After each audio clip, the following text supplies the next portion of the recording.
बिहार में कोरोना महामारी के संकट में भी चुनाव प्रचार जोरों पर है और इसमें सबसे आगे है भाजपा। बिहार में विधानसभा चुनाव को लेकर देश के गृह मंत्री अमित शाह वर्चुअल रैली करने वाले हैं।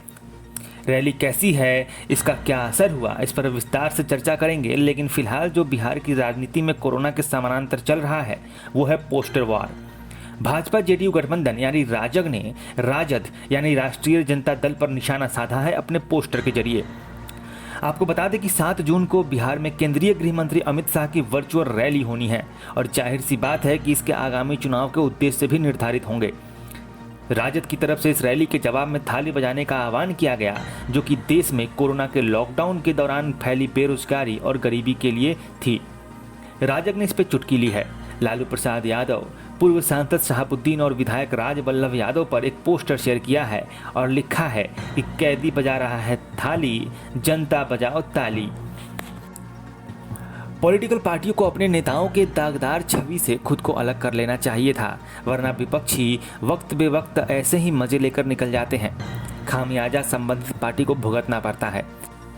लेकिन राजद के इस पोस्टर और अमित शाह की रैली से एक सवाल निकल कर आता है कि जब देश में महामारी फैली है और उधर चीन के साथ तनाव चल रहा है, तब क्या गृह मंत्री अमित शाह को सारा काम छोड़कर भाजपा का प्रचारक बन जाना शोभा देता है?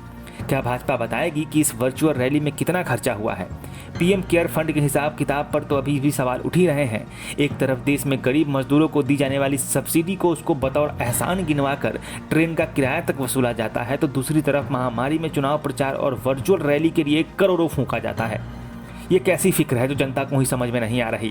कायदे से होना तो ये चाहिए था कि इस पोस्टर को बनाने में भी जो खर्च आया है उसका इस्तेमाल लोकहित में करना चाहिए था, लेकिन ऐसा हुआ नहीं।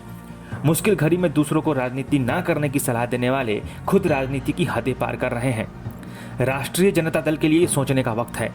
युवा चेहरे को चाहिए कि वो दागदार छवियों से दूर रहें, वरना शक्तिशाली पार्टियां लांछन और दुत्कार के बोझ से ही ढक देंगी और आप कुछ नहीं कर पाएंगे सिवाय थाली बजाने के।